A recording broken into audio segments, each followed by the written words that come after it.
Hello everyone. आज हम बात करेंगे टाइप्स ऑफ मटेरियल की। इट मींस इन इलेक्ट्रॉनिक्स में हम कितने टाइप के मटेरियल यूज़ करते हैं और वो मटेरियल कितने प्रकार के होते हैं। तो एज यू नो, मटेरियल हमारे तीन प्रकार के होते हैं। First one insulator, second one semiconductor and conductor. Insulator मतलब कुचालक, सेमीकंडक्टर मीन्स अर्धचालक एंड कंडक्टर मीन्स चालक। सो देखते हैं हम लोग, तो किसी भी मटेरियल में उसके इलेक्ट्रॉन्स जो होते हैं उनकी एनर्जी को हम ब्रेक कर देते हैं। इट मीन्स हम ये मान के चलते हैं कि कुछ उसमें वैलेंस बैंड यानी उनके पास एनर्जी होगी, कुछ कंडक्शन बैंड होगा। ठीक है, इस तरीके से हम उसमें उसको ब्रेक कर देते हैं, बैलेंस बैंड में, कंडक्शन बैंड में और एनर्जी गैप में। तो जैसा कि आप लोग देख सकते हो, फर्स्ट में इंसुलेटर में इसमें कंडक्शन बैंड है, इंसुलेटर के में एक वैलेंस बैंड है और उनके बीच में जो गैप होगा उसको बोलते हैं एनर्जी गैप या फॉरबिडन गैप। सिमिलरली सेमीकंडक्टर की बात करें तो इसमें जो कंडक्शन बैंड है उसकी लेंथ और बढ़ गई, वैसे ही वैलेंस बैंड और है, बट यहाँ पर जो एनर्जी गैप होता है वो इंसुलेटर से कम होता है। ठीक है, यहाँ पे एनर्जी गैप बहुत ज़्यादा था इंसुलेटर में, जबकि सेमीकंडक्टर में वो गैप कम है और कोई भी गैप नहीं होता। इट मीन्स आप देख सकते हो यहाँ से यहाँ तक कंडक्शन बैंड है और यहाँ से यहाँ तक वैलेंस बैंड है। इसका मतलब यहाँ पे क्या है, ओवरलैपिंग है। सो कंक्लूज़न ये निकलता है कि अगर मटेरियल को हम एनर्जी पॉइंट ऑफ व्यू से देखें तो सबसे ज़्यादा जो गैप होता है वो इंसुलेटर में होता है, उससे कम सेमीकंडक्टर में होता है गैप, और सबसे कम यानी यहाँ पर गैप नहीं होता है, ये कंडक्टर होते हैं। ठीक है, तो जब भी अगर हम मान के चलें कि यहाँ पे कोई इलेक्ट्रॉन होगा, इसको जंप करना है फ्रॉम वैलेंस बैंड से कंडक्शन बैंड, तो जब ये जंप करेंगे फ्रॉम वैलेंस टू कंडक्शन तभी इलेक्ट्रॉन का मूवमेंट्स होगा, और इलेक्ट्रॉन जब यहाँ से वैलेंस से कंडक्शन जाएंगे तो इसी की वजह से इसमें करंट फ्लो करेगी। But in case of insulator यहाँ पर गैप इतना ज़्यादा होता है कि यहाँ पर ये वैलेंस बैंड के इलेक्ट्रॉन कंडक्शन बैंड में जंप नहीं कर पाते हैं। इसीलिए हम बोलते हैं कि इंसुलेटर में ऑलमोस्ट करंट या इलेक्ट्रिसिटी फ्लो नहीं करती है। तो these are the energy band diagram of insulator and semiconductor and conductor. So energy band basically हम ऑलरेडी डिस्कस कर चुके हैं कि वैलेंस बैंड, कंडक्शन बैंड और गैप, इन तीन पार्ट्स में ब्रेक कर देते हैं। ठीक है, तो वो हमें शो करता है कि इलेक्ट्रॉन्स की एनर्जी कहाँ पर कम है, कहाँ पर उनके पास ज़्यादा एनर्जी है, और उसके हिसाब से वो वैलेंस टू कंडक्शन जंप करते हैं। अगर वो जंप नहीं कर पाते हैं तो उनको कुछ एक्सटर्नल सप्लाई देनी पड़ती है, वो एक्सटर्नल सप्लाई की हेल्प से वो वैलेंस से कंडक्शन में जंप करते हैं, और जब वो वैलेंस से कंडक्शन में जंप कर जाते हैं तो उसकी वजह से उसमें करंट फ्लो करती है। तो हम एक एक कर इसमें डिस्कस करेंगे कि what is the conductor, semiconductor and insulator. तो I am going to discuss first conductor, it means चालक, इसको हम मेटल भी बोलते हैं। तो the material which easily allow the flow of electric current through them are called as conductor. Metals such as copper, silver, iron, aluminum etc. are good conductor of electricity. It means ऐसे material, ऐसे पदार्थ जो electricity को आसानी से flow कराते हैं या उनको फ्लो करने के लिए अलाउ करते हैं इलेक्ट्रॉन्स को, तो ऐसे सारे मटेरियल्स हमारे कंडक्टर कहलाते हैं। जैसे कि कॉपर एक ऐसा मटेरियल है जो बहुत ही आसानी से इलेक्ट्रिसिटी को फ्लो करने देता है या इलेक्ट्रॉन को एक जगह से दूसरी जगह जाने देता है। तो ऐसे सारे मटेरियल्स मेटल्स या कंडक्टर कहलाते हैं। इसमें आराम से जो चार्ज कैरियर हैं वो एक जगह से दूसरी जगह मूव करते हैं। Metal which is very good carrier of electricity, this is very important, ये इलेक्ट्रिसिटी का बहुत अच्छे से फ्लो कराते हैं। ऐसे सारे पदार्थ हमारे कंडक्टर कहलाते हैं।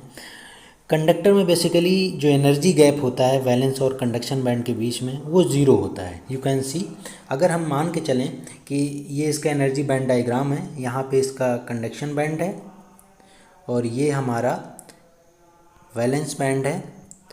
इसका मतलब ये सारा ओवरलैप रहता है, यहाँ पर कोई भी गैप नहीं होता है।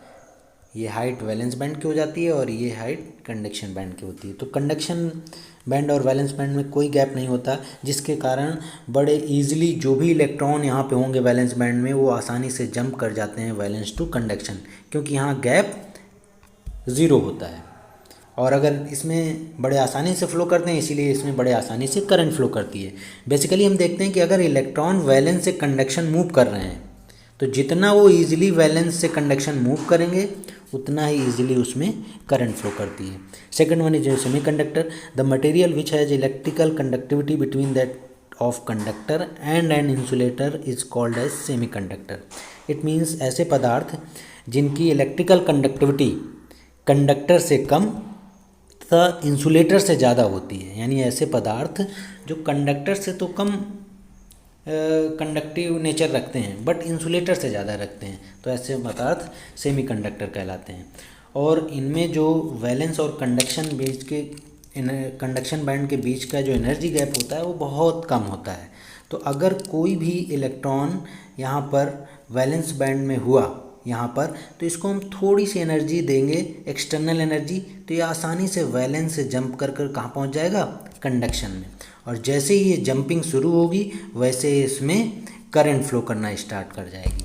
जब तक ये जंपिंग नहीं होगी तब तक इसमें करंट फ्लो नहीं करेगी। तो सेमीकंडक्टर में हम थोड़ी सी भी एनर्जी देते हैं, यानी कोई भी हम पावर सोर्स या वोल्टेज सोर्स कनेक्ट करते हैं, वैसे ही वैलेंस बैंड के इलेक्ट्रॉन इतने के पास इतनी एनर्जी आ जाती है, इतनी सफिशिएंट एनर्जी आ जाती है कि वो वैलेंस बैंड से आसानी से जंप करके कंडक्शन बैंड में पहुंच जाते हैं, जिसके कारण उसमें करंट फ्लो करना स्टार्ट हो जाती है। You can see this is the conduction band, this is the valence band. इनके बीच में थोड़ा सा गैप है एनर्जी का, तो अभी इलेक्ट्रॉन यहाँ से यहाँ नहीं जंप कर पा रहे हैं, बट जैसे ही हम इसको थोड़ी सी एनर्जी देंगे, एक्सटर्नल एनर्जी, वैसे ही एनर्जी पाएंगे और ऊपर जंप करने लगेंगे, जिसकी वजह से सेमीकंडक्टर में इलेक्ट्रिसिटी फ्लो करने लगती है। तो इसको थोड़ी सी एनर्जी की ज़रूरत पड़ती है फॉर जंपिंग पर्पस। अब बात करते हैं इंसुलेटर की। इंसुलेटर को हम क्या बोलते हैं, कुचालक। It means the material which does not allow the flow of electric current through them are called as insulator. Insulator के एग्जांपल अगर देखें तो सिंपल रबर ले लें जिसमें कि इलेक्ट्रिसिटी फ्लो नहीं करती है, तो ऐसे सारे मटेरियल कुचालक या इंसुलेटर कहलाते हैं। आप लोग देख सकते हैं यहाँ पर, अगर इसके एनर्जी डायग्राम को देखें तो यहाँ पर कंडक्शन बैंड है, यहाँ पर वैलेंस बैंड है, बट इनके बीच का जो गैप है वो बहुत अधिक होता है, जिसके कारण वैलेंस बैंड के इलेक्ट्रॉन यहाँ पर जंप नहीं कर पाते हैं। ये जंप नहीं कर पाते हैं तो इसमें किसी भी प्रकार का कोई मूवमेंट नहीं होता है इलेक्ट्रॉन का। अगर इसमें कोई भी चार्ज कैरियर वैलेंस बैंड से कंडक्शन बैंड मूव नहीं करेगा, तो जब इलेक्ट्रॉन ही नहीं मूव करेंगे तो इसमें इलेक्ट्रिसिटी भी फ्लो नहीं करेगी। इसीलिए हम बोलते हैं insulator is a bad conductor. It means इसमें किसी भी प्रकार की इलेक्ट्रिसिटी का फ्लो नहीं होता है। ये देख सकते हैं इसका बैंड डायग्राम कि यहाँ पर अगर जो इलेक्ट्रॉन हैं वो यहाँ पर नहीं पहुँच पाते हैं। क्यों नहीं पहुँच पाते? क्योंकि इनके बीच का गैप बहुत ज़्यादा है, ठीक है। और जब इलेक्ट्रॉन वैलेंस से कंडक्शन जंप नहीं कर पाएंगे तो इनकी जंपिंग ना होने के कारण इसमें किसी भी प्रकार का करंट फ्लो नहीं करती है। ये हम यहाँ पर देख सकते हैं, this is the comparison between conductor, semiconductor and insulator. So basically अगर देखें तो ये डिफरेंस हम भी लिख सकते हैं।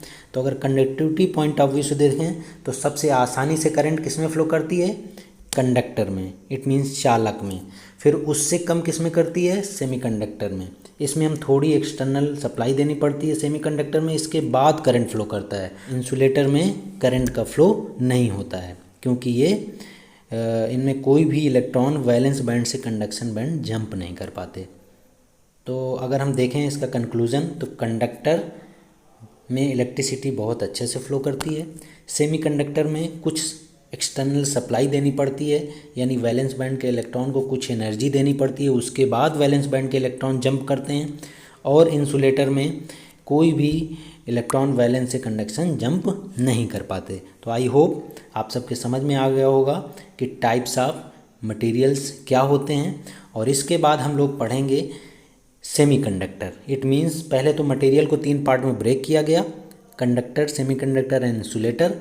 अब हम पढ़ेंगे सेमीकंडक्टर, जो हम इलेक्ट्रॉनिक्स में आगे पढ़ेंगे कि सेमीकंडक्टर क्या होता है, कितने प्रकार के होते हैं, उसका यूज़ कहाँ करते हैं, उसके एप्लीकेशंस क्या हैं। तो ये हम लोग नेक्स्ट क्लास में डिस्कस करेंगे। Thank you so much for watching.